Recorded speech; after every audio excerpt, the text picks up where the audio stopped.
भारत देशामध्ये दलित, पीडित, वंचितांचा लढा हा शेकडो वर्षांपासून लढला जातोय आणि त्याची पाळंमुळं महाराष्ट्रामध्ये रुजलेली आहेत. अगदी इंग्रजांच्या काळामध्ये महात्मा ज्योतिराव फुले यांच्यापासून राजर्षी शाहू महाराज, डॉक्टर बाबासाहेब आंबेडकर यांची कर्मभूमी देखील महाराष्ट्रच राहिलेला आहे. बाबासाहेबांच्या महापरिनिर्वाणानंतर काही दिवसांनी या चळवळी आपापल्या गटात विभागल्या गेल्या. त्यामुळं फुले शाहू आंबेडकरांच्या चळवळीचा प्रभाव पुरोगामी महाराष्ट्रात जवळजवळ संपलेला आहे. पण साधारणपणे 70च्या दशकामध्ये उत्तर भारतामध्ये उत्तर प्रदेश, मध्य प्रदेश, पंजाब या राज्याच्या केंद्रस्थानी बहुजन समाज पार्टीचे संस्थापक अध्यक्ष कांशीराम हे नाव आलं आणि त्यांनी बहुजन समाज पार्टीची स्थापना करून फुले शाहू आंबेडकरांच्या चळवळीचा वारसा उत्तर भारतामध्ये वेगाने वाढवला. विशेषतः उत्तर प्रदेशामध्ये बहुजन समाज पार्टीच्या माध्यमातून त्यांनी राजकीय क्रांतीच केलेली आहे. 90च्या दशकामध्ये एक विचारधारा अशी होती की संपूर्ण देशामध्ये बहुजन समाजाची सत्ता निर्माण होणार याचा सर्वांना विश्वास होता. पण पुढे कांशीरामजीच्या वारसदार म्हणून बहन मायावती यांनी या विचारधारेची कमान सांभाळली. एकेकाळी 206 विधानसभा उत्तर भारत म्हणजे 206 विधानसभेमध्ये आमदार निवडून आणून उत्तर भारतातला सर्वात मोठा राजकीय पक्ष बसपा होती. त्यावेळेपासून बहनजी या पार्टीचं नेतृत्व करतात. आज ही पार्टी महाराष्ट्रातील आंबेडकरी रिपब्लिकन पार्ट्या ज्या आहेत त्या गटामध्ये विभागलेल्या आहेत. त्याच्यातल्या एका गटापैकी एक अशी वाटते. प्रश्न असा पडतो की हा पक्ष संपण्यासाठी जबाबदार कोण? इतकं प्रदीर्घ काळ या चळवळीचं नेतृत्व बहन मायावती करत असतील तर ही त्यांची जबाबदारी आहे का? बहन मायावतींचा प्रवास कसा राहिलेला आहे? अशा अनेक प्रश्नांची उत्तरं आपण शोधण्याचा प्रयत्न करू. नमस्कार, मी सुभाष धस. तुम्ही पाहत आहात जनप्रबोधन. बहुजन समाज पार्टीचे संस्थापक अध्यक्ष कांशीरामजी यांनी सुरुवातीला SC, ST, OBC कर्मचाऱ्यांची एक संघटना बामसेफ या नावानं सुरू केली. सुरुवातीला समाजामध्ये आंबेडकरी विचारांचा प्रचार आणि प्रसार करण्याचं ध्येय ठेवून त्यांनी ही संघटना देशभर वाढवली. पण पुढे दलित आणि उपेक्षितांवर सवर्णांच्या माध्यमातून होणारे अन्याय अत्याचार रोखण्यासाठी त्यांनी DS4 नावाची सामाजिक संघटना देखील वाढवली.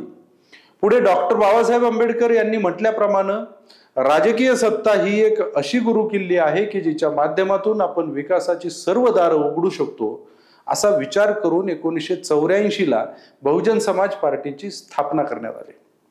पक्षाच्या स्थापनेच्या अगोदरपासूनच कांशीरामजीच्या नंतर बहनजी यांचाच प्रभाव संघटनेवर होता.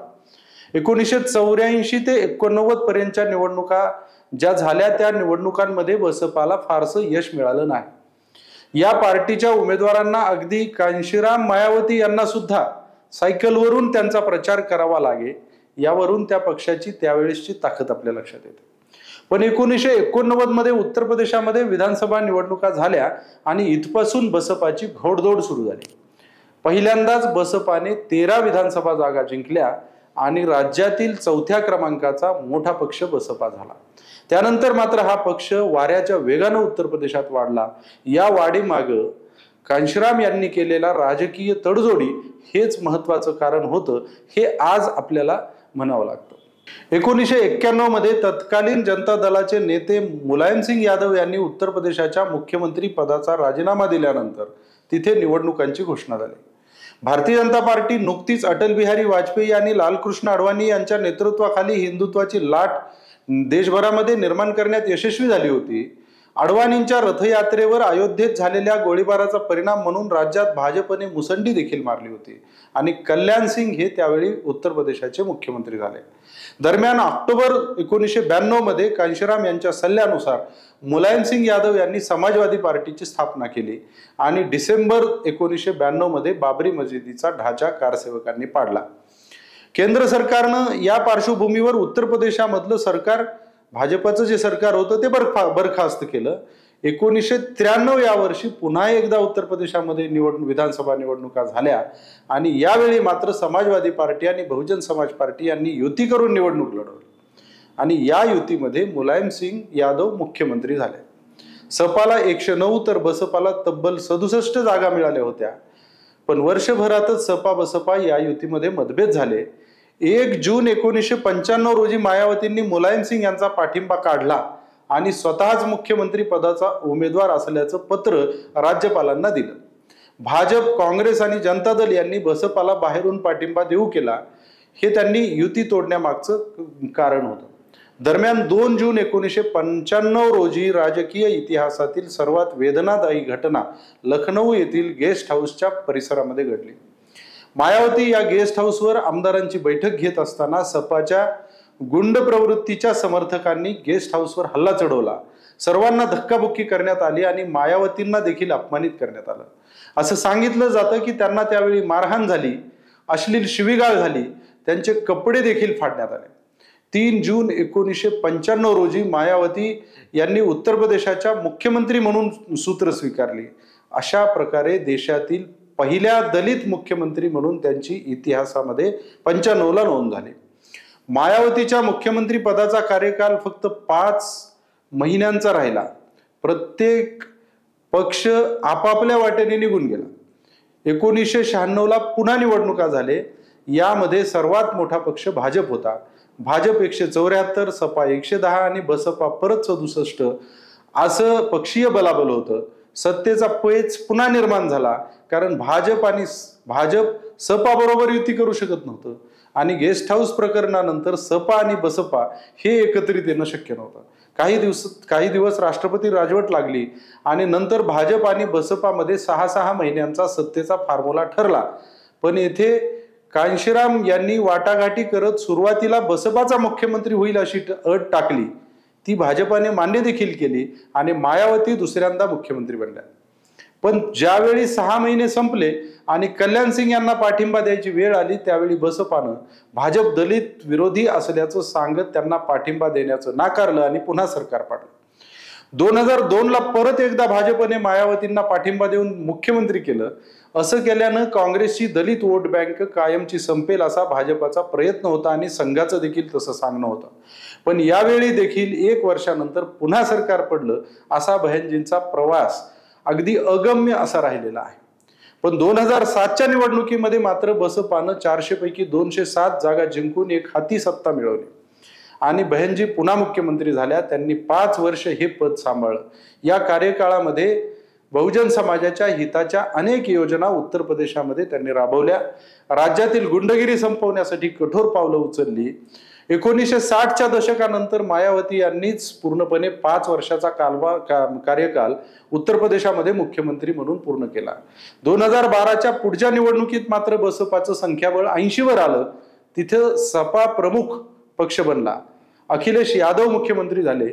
2012च्या नंतर बहनजी पुन्हा उत्तर प्रदेशाच्या मुख्यमंत्री पदापर्यंत अद्याप तरी पोहोचलेल्या नाहीत. 2017च्या विधानसभेत तर चक्क 19 इतकंच संख्याबळ कमी झालं. पुढील निवडणुकामध्ये बसपाचे लोक निवडून येणं कठीण झालं. सध्या परिस्थिती अशी आहे की बसपाच्या सर्व समाजातील बसपाचा जो जनाधार होता तो कमी झालेला आहे. केवळ मायावती ज्या जाटव समाजामधून येतात त्या जाटव समाजाचा पाठिंबा मायावतींना राहिलेला आहे. त्यामुळे त्यांचे स्वतःचे उमेदवार निवडून येणं शक्यच नाही. पण भाजपचे उमेदवार निवडून येण्यासाठी त्यांची मदत होते एवढं निश्चित आहे. म्हणून महाराष्ट्रामध्ये प्रकाश आंबेडकर यांच्या वंचित बहुजन आघाडीला जसं भाजपची बी टीम म्हणून हिणवलं जातं तशाच पद्धतीनं बसपाला आज उत्तर प्रदेशामध्ये हिणवलं जातंय. अशी आज बसपाची दयनीय अवस्था झालेली आहे. 2024च्या लोकसभा निवडणुकीमध्ये बसपाचं प्रदर्शन फार काही वेगळं असेल असं म्हणण्याची गरज नाही. बहनजी यांच्या कार्यपद्धतीचा अभ्यास जर केला तर यापुढे बसपाला कोणतीही संजीवनी मिळण्याची शक्यता नाही. त्यामुळे संपूर्ण भारत देशावर बहुजन समाजाचं राज्य आणण्याचं जे स्वप्न कांशीराम यांच्याबरोबर हजारो बहुजन समाजातील कार्यकर्त्यांनी पाहिलं होतं ते स्वप्न आता स्वप्नच राहणार अशी परिस्थिती आहे. ज्या काळात भाजप स्थापन झाली त्याच काळात बसपा देखील स्थापन झाली होती. भाजपला भटाबामणांचा पक्ष म्हणून लोक त्यांची टिंगलटवाळी करीत होते. त्यावेळी 85% बहुजन समाजाला बरोबर घेऊन सत्ता करण्याची कांशीराम यांची जी राजकीय थिअरी होती ती अफलातून होती. पण समर्पित कार्यकर्ते आणि सर्वांना सामावून घेण्याचं जे संघटन म्हणून भाजपनं पुढं अनेक वेळा देशाला प्रधानमंत्री दिले.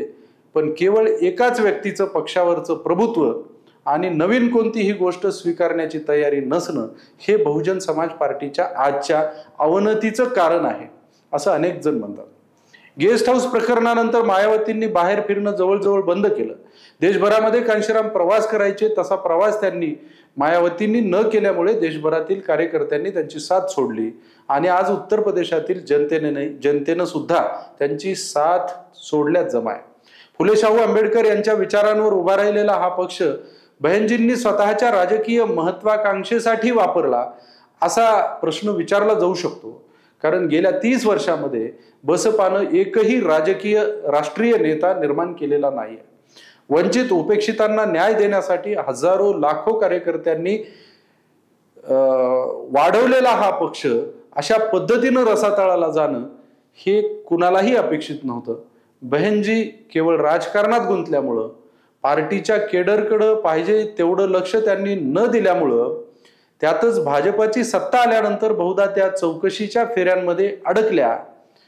कारण काहीही असो, पण कार्यकर्त्यांच्या श्रमावर उभा राहिलेला हा पक्ष बहनजी सारख्या आत्मकेंद्रित नेतृत्वामुळे संपत चालला आहे, असंच आज तरी लोक बोलत आहेत.